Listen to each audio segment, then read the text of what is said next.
Les passades eleccions municipals van fer que el mapa coalicional es consolidara a l'estat espanyol. Fins i tot en aquelles gàlies on el bipartidisme s'havia mantingut dignament en 2015, ja van anar incorporant una tercera o quarta força política en aquestes darreres eleccions. De fet, si miren al nostre voltant, moltíssims municipis tenen governs de coalició. Als governs de coalició sempre hi ha una força més votada que altra. Si coneixeu algun cas d'empat, aviseu-me, I normalment l'alcaldia recau en aquella força més votada. Però quina força té el partit menys votat que també forma part del govern de coalició de tenir visibilitat? Per una banda, agafar regidories que donen de sí, però avui no parlem d'això. Avui parlarem del poder de la vicealcaldia. Quines diferències n'hi ha amb els tinents d'alcalde? És un càrrec molt usat als governs de coalició? Quines oportunitats comunicatives ens dona? I per què l'estiu és el moment àlgid, el moment dels vicealcaldies? Al llarg d'aquest vídeo tractaré de respondre a això i molt més. I a més tenim la sort de comptar amb una experiència en primera persona. Parlarem amb la vicealcaldessa de Reus, que també és presidenta de la Diputació de Tarragona, i ens contarà quins beneficis té el càrrec de la vicealcaldia. Queda't fins al final i gaudeix d'aquesta immersió al món més municipal. Soc Teresa Ciges. Benvinguts al canal de YouTube sobre comunicació política. Martínez Almeida i Begoña Villacís a Madrid, Joan Ribó i Sandra Gómez a València, Luis Barcala i María del Carmen Sánchez a Alacant. Aquests tan sols són alguns dels casos en què hi ha un alcalde que és d'un partit i un vicealcalde d'altre. Ara bé, la figura del vicealcalde està recollida a la llei? És el mateix ser tinent d'alcalde que vicealcalde? Si t'interessa tot allò relacionat amb la comunicació política, no dubtes a subscriure't a aquest canal, perquè estaràs al dia i a més ens ajudes a fer més gran aquest projecte. Ni la llei electoral ni la llei de règim local parlen dels vicealcaldes, però sí dels tinents d'alcalde. De fet, aquest buit en la legislació és el que l'entorn d'Ada Colau va justificar el no donar-li una vicealcaldia a Jaume Collboni. Deien, tinent d'alcalde sí, però vicealcalde no. Què passa amb els tinents d'alcalde? Doncs que poden haver-hi tants com regidors de govern n'hi ha. Per tant, l'alcalde pot triar a quin tinent d'alcalde li deixa les seues funcions, no? Delega les seues funcions. I pot ser un regidor de soci de govern però de l'altre partit o del seu propi partit. I amb aquest detall juguen molts alcaldes, òbviament, és una arma de doble fil. Per exemple, tenim el cas de Joan Ribó, que en la legislatura passada tenia diversos tinents d'alcalde i anava delegant funcions a uns o a altres. És a dir, delegava funcions en els del PSOE, però també delegava funcions en els de Compromís. I això, que es pot vendre com una estratègia per compartir poder, no? Per alternar, també pot ser una estratègia per no donar-li visibilitat al teu soci de govern. I és justament per això pel que a les últimes eleccions municipals, quan s'havien de negociar el govern municipal, Sandra Gómez, que era la candidata del PSOE, va demanar condició indispensable una vicealcaldia. Per què? Doncs perquè se suposa que una vicealcaldia té un rang superior al d'un tinent d'alcalde. De fet, quan un alcalde marxa de vacances o se'n va de viatge oficial, delega les seues funcions o hauria de delegar les seues funcions directament en el vicealcalde. No podria triar, com és en el cas dels tinents d'alcalde, que sí que pot triar.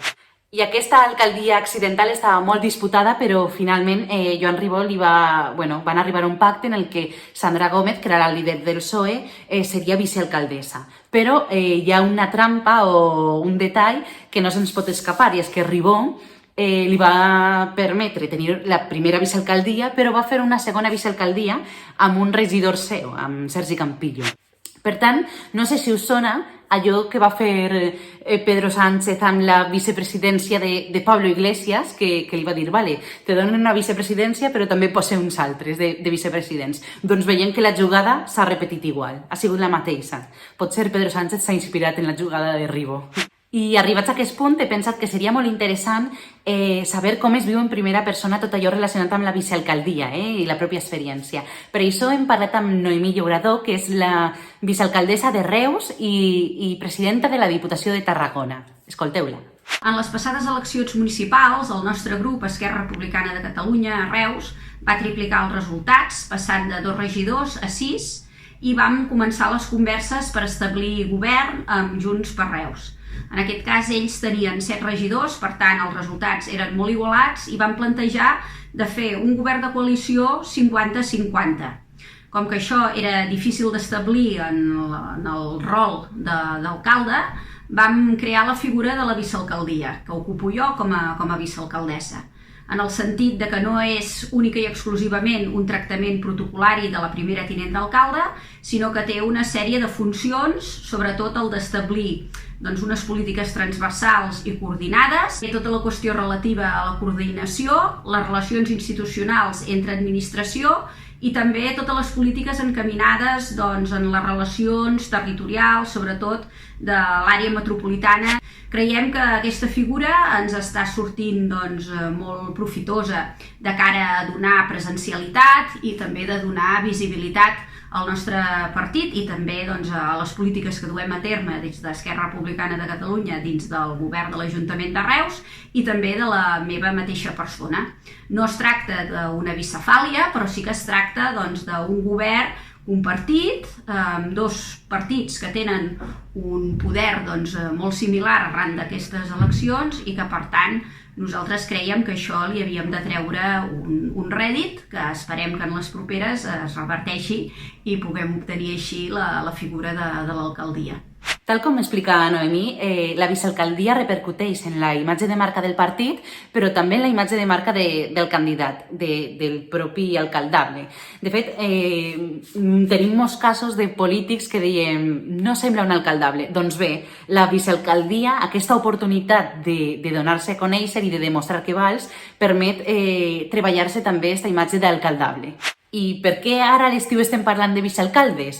Doncs perquè és el moment en què els alcaldes se'n van de vacances i els vicealcaldes tenen la seva oportunitat d'or. Per tant, els partits que governen en coalició, que formen part d'un govern de coalició però que tenen menys vots, no? Els partits secundaris en aquest sentit, tenen una oportunitat comunicativa brutal que han d'aprofitar.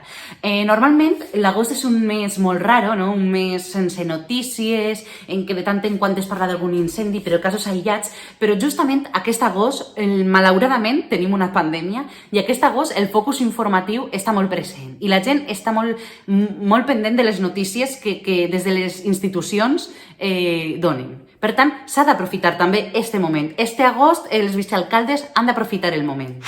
I com es pot fer? Com es pot aprofitar aquesta oportunitat comunicativa? Doncs bé, principalment amb 3 aspectes. Un, les rodes de premsa per a aquells municipis que es poden permetre fer rodes de premsa. Un municipi de 2.000 habitants no estarà fent rodes de premsa constantment. 2, a través de les xarxes socials. I 3, a peu de carrer. A peu de carrer pots anar perfectament a un comerç i explicar-li que ara tens l'alcaldia, estos dies tens l'alcaldia i vols escoltar els seus problemes per poder solucionar-los. També te pots reunir amb associacions, amb col·lectius, etc. I pel que fa a les xarxes socials, pots aprofitar les xarxes des de 3 punts de vista. Les xarxes institucionals de l'Ajuntament, les teues xarxes personals com a candidat i les xarxes del partit del que formes part. A més, des del perfil institucional es pot difondre més encara etiquetant el perfil personal. Per tant, és una plataforma que també t'ajuda a difondre's. Així que ja saps, si formes part d'un govern de coalició, aprofita l'oportunitat comunicativa d'aquest estiu i visibilitza't. I aquí acaba el vídeo d'avui. Espero que us hagi agradat, que hàgiu obert els ulls davant una oportunitat comunicativa com aquesta. Si esteu en un govern de coalició però no teniu vicealcalde i teniu tinent d'alcalde, aprofiteu-lo també. No té un rang tan elevat com el vicealcalde, però també es pot aprofitar. I si no, ja sabeu, per a la propera vegada, per a la propera legislatura, teniu això molt en compte, perquè us obre moltíssimes oportunitats comunicatives. I si no esteu en cap govern, que sou ciutadans normals, com jo mateixa, esteu al tanto i mireu la comunicació que estan fent, mireu si teniu un vicealcalde o un tinent d'alcalde que està aprofitant aquesta oportunitat i analitzeu què fan i què deixen de fer i veureu com tracta de treure's partit. I ja saps, si t'interessa tot allò relacionat amb la comunicació política, no dubtes a subscriure't al canal, perquè així estàs al dia i ens ajudes a tenir més visibilitat. Pots compartir aquest vídeo, pots comentar-lo, pots fer-li like, este o qualsevol vídeo, i res més. Que moltíssimes gràcies per estar ací una setmana més i que gràcies per la teua fidelitat i ens veiem en el pròxim vídeo. Adeu!